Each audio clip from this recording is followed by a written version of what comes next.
자, 이번 시간은 벌칙 중에서도 테마 50에서 행정질서벌이 나옵니다. 행정질서벌이란 과태료를 의미한다 그랬죠. 그래서 법을 위반한 자에 대해서 행정관청이 과태료를 부과하는 것을 우리는 행정질서벌이라고 하는데, 그러니까 행정관청이 부과하는 거예요. 그래서 어떤 행정관청이 있는지 한번 교재를 보겠습니다. 1번 과태료 부과 징수권자 및 대상자 이렇게 나와 있습니다. 과태료를 부과하고 징수하는 사람은 누구고 누구를 대상으로 과태료를 부과하고 징수하는지, 일단 국토교통부 장관은 거래정보사업자와 협회에 대해서 과태료를 부과하고 징수합니다. 두 번째, 시도지사는 실무교육 받고서 2년마다 연수교육을 받아야 하는 개업공인중개사와 소속공인중개사가 연수교육을 2년마다 받지 않았을 때 개공소공에 대해서 시도지사가 과태료를 부과하죠. 그 이유는 연수교육은 시도지사가 실시하기 때문입니다. 그 다음에 이제 공인중개사 자격 취소 처분을 받은 자는 7일 이내 자격증을 반납해야 되고, 만일 분실이 훼손됐을 때는 반납할 수 없는 이유를 기재한 사유서를 제출해야 되는데, 이를 위반했을 때 이때 즉 자격 취소되고 7일 이내 자격증을 반납하지 않은 사람, 또는 자격 취소 처분을 받았지만 자격증을 분실을 훼손됐을 때 반납할 수 없는 이유를 기재한 사유서를 제출해야 되는데 사유서를 제출하지 아니한 자격 취소 처분을 받은 사람에 대해서 과태료를 부과합니다. 그 다음에 등록관청. 등록관청이란 중개사무소가 소재하는 시군구청장인데, 개업공인중개사가 법을 위반했거나 또는 등록 취소 처분을 받은 사람이 7일 이내 등록증을 반납하지 않았을 때 등록관청이 과태료를 부과합니다.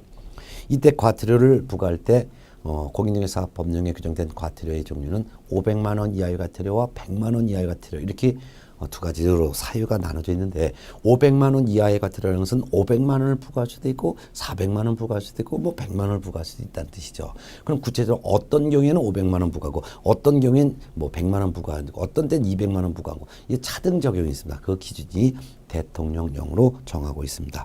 그래서 기준 중에서 세 가지 기준: 등, 사, 과. 등, 중개사무소 등록 기준; 사, 사무소, 분사무소 설치 기준; 그 다음에 과, 과태료 기부과 기준은, 이 세 가지 기준은 대통령령으로 정합니다.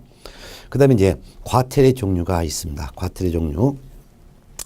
행정질서벌은 이제 과태료인데, 과태료의 종류가 크게 보면 둘로 나눠져 있습니다. 그래서 과태료 종류는 1번 위반한 자에 대해서 500만 원 이하의 과태료를 부과하는 사유가 있고, 그 다음에 100만 원 이하의 과태료 부과 사유가 있습니다. 그 중에서 500만 원 이하의 과태료 부과 사유부터 보겠습니다.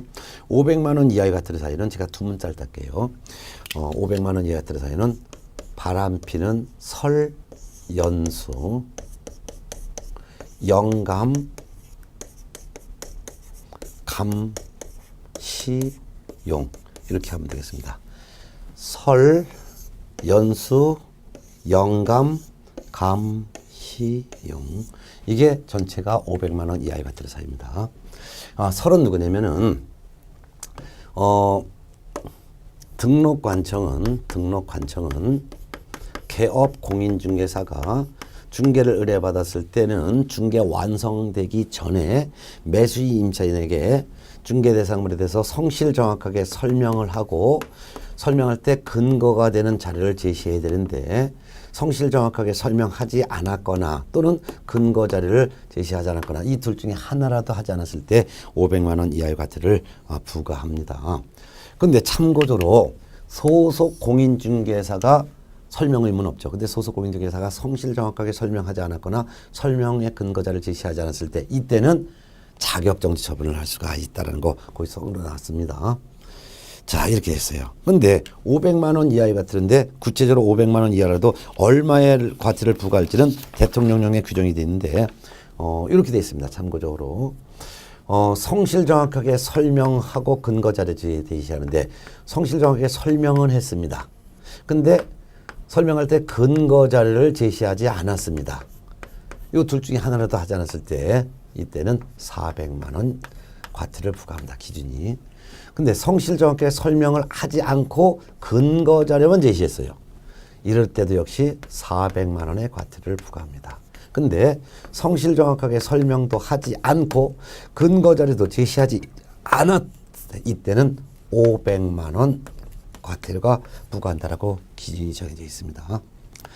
자, 그 다음에 연수는 특별시장, 광역시장, 도지사는 자, 실무교육을 받은 개업 공인중개사와 소속 공인중개사가 실무교육 받고 2년마다 연수교육을 받아야 되는데 연수교육을 받지 아니한 개업 공인중개사 또는 소속 공인중개사에 대해서 500만 원 이하의 과태료를 부과합니다. 근데 실무교육 받고서 연수교육은 실무교육 받고 나서면 실무교육 받았다 하면은 몇 년마다 연수교육 받는 거예요? 2년마다. 근데 이 실무교육 받고 2년마다 연수교육 받아야 되는데 2년이 되고 나서도 1개월이 될 때까지도 2년 경과고 실무교육 받고 2년 경과되고 한 달이 또 경과될 때까지도 연수교육 안 받았어요. 이럴 때는 과태료는 20만 원 부과한다 그랬어요. 좀 적죠, 20만 원. 근데 한 달이 지났고 또 3달이 될 때까지 전처럼 또 실무교육 받고 3달 경과될 때까지도 안 받았어요. 이때까지도 안 받았어요. 이럴 때는 얼마냐? 이때는 30만 원의 과태료를 부과합니다. 근데 실무교육 받고 6개월이 될 때까지도 안 받았어요. 6개월이 될 때까지도 안 받았어요. 6개월이 될 때까지도 안 받았다. 이러면 이때는 20만 원, 30만 원 합치니까 50만 원이에요. 근데 6개월이 초과될 때까지도 안 받았어요. 이때까지도 안 받았어요. 이럴 때 6개월 초과됐을 때는 20만 원, 30만 원, 50만 원 다 합치면 얼마가 돼요?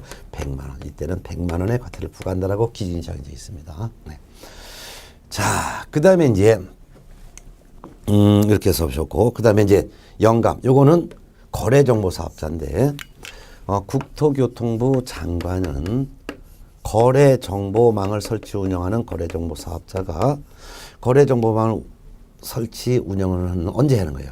거래정보사업자로 지정을 받은 후 3월 이내 운영규정을 제정해서 승인받아야 되는데 지정받고 3월 이내 운영규정을 제정해서 승인받지 않았거나 또는 운영규정을 위반해서 운영했거나 뭐 이런 경우죠. 이럴 때 과태료 500만 원 이하 과태료 부과한다 해놓고 구체적인 과태료 부과 기준은 이때는 얼마냐? 400만 원 과태료 부과한다 해놨네요. 그 다음에 이제 감독상 명령 위반한 거래정보사업자, 즉 국토교통부 장관으로부터 업무 보고해봐라, 자료 제출해봐라 이런 명령을 받고도 자료 제출, 업무 보고 명령하지 않은 경우에 이때는 200만 원 과태료를 부과하도록 되어 있습니다. 200만 원. 자, 요 감시용 3가지는 요거는 공인중개사협회입니다. 공인중개사협회는 법을 위반했을 때 국토교통부 장관이 500만 원 이하의 과태료를 부과하는 사유가 3가지가 있습니다. 감독상 명령 위반한 경우요. 즉 업무 보고 자료 제출 명령을 받고도 제출하지 않거나 거짓 제출한 경우. 이때도 역시 거래정보사업자가 감독상 명령 위반했을 때와 똑같이 200만 원 과태료를 부과합니다. 그 다음에 시라는 것은 협회는 공제사업을 하면서 공제사업을 적정하게 운영하지 않으면 국토교통부 장관으로부터 시정명령, 개선명령 등을 받을 수도 있고 임원에 대한 징계 해임 조치 명령을 받을 수도 있는데 시정명령, 개선명령, 임원 징계 해임 조치 명령을 따르지 않았을 때 이때 400만 원 과태료를 부과하도록 기준이 정해져 있습니다. 용은 1년간의 운용 실적을 공시해줘.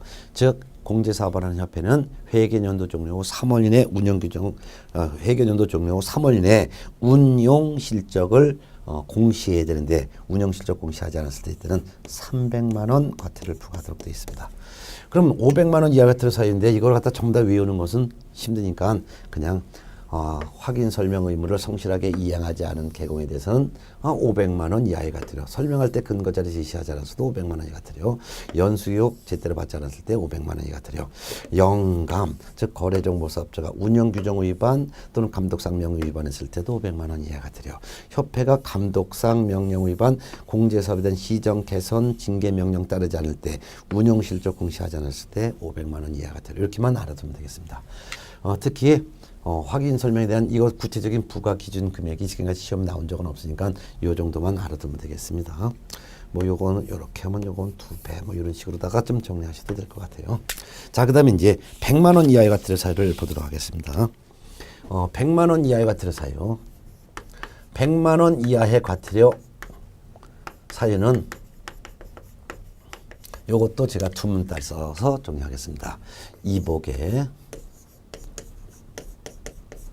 문패 반납하게 이거예요.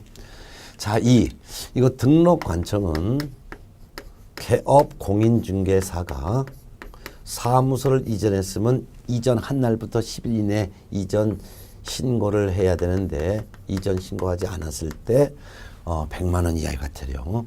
그 다음에 등록관청은 개업공인중개사가 중개가 완성되었을 때 손해배상 책임을 보장하기 위한 조치로서의 업무보증 설정 사실을 거래 당사자에게 설명하고 보증관계 증서 사본을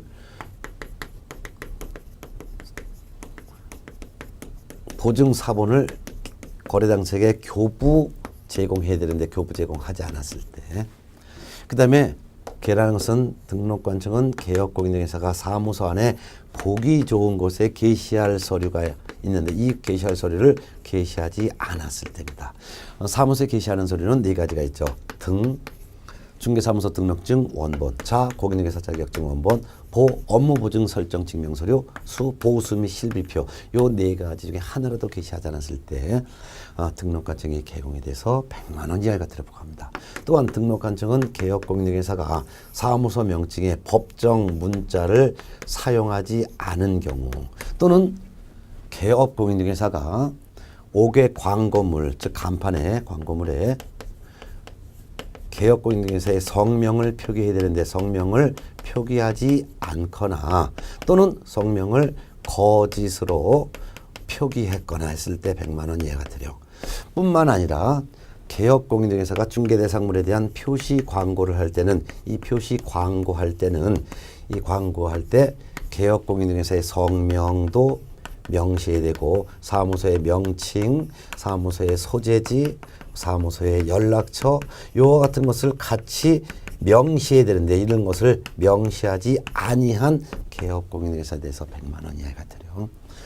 폐라는 것은 등록관청은 개업공인중개사가 폐업하고자 할 때 미리 폐업 신고해야 되는데 폐업 신고하지 않았다든가 3월을 초과하여 휴업을 하고자 할 때는 미리 3개월 되기 전에 휴업 신고를 해야 되는데 휴업 신고를 하지 않거나 또는 휴업 신고한 후 재개할 때는 재개 신고를 미리 해야 되는데 재개 신고를 미리 하지 않았거나 또는 휴업 기간을 변경하고자 할 때는 휴업 기간 만료되기 전에 미리 기간 변경 신고해야 되는데 기간 변경에 대한 신고를 하지 아니한 개공에 대해서 100만 원 이하가 됩니다. 요 반납은 두 가지가 있습니다. 하나는 등록관청은 개업 공인중개사가 등록이 취소가 되면 등록 취소 처분을 받고 7일 이내에 등록증을 반납해야 되는데 이 등록증을 반납하지 않았을 때 또한 특별시장, 광역시장, 도지사는 공인중개사가 자격 취소 처분을 받으면 자격 취소 처분을 받고 7일 이내에 자격증을 반납해야 되는데 자격증을 반납하지 않거나 또는 반납할 수 없을 때는 사유서를 제출해야 되는데 사유서를 제출하지 않았을 때도 이때 100만 원 이하가 들여. 자, 그중에서 100만 원 이하가 들은 전부 다 등록관청이 개공을 상대로다가 100만 원 이하의 과태료를 부과하는데 예외적으로 유일하게 시도지사가 100만 원 이하의 과태료를 부과하는 게 딱 하나 있네요. 이는 자격 취소 처분을 받은 사람이 7일 내 자격증을 반납하지 않거나 반납할 수 없는 이유를 기재한 사유서를 제출하지 않았을 때 이때가 시도지사가 과태료를 부과하는 게 하나 있다. 좀 알아두면 되겠네요. 네.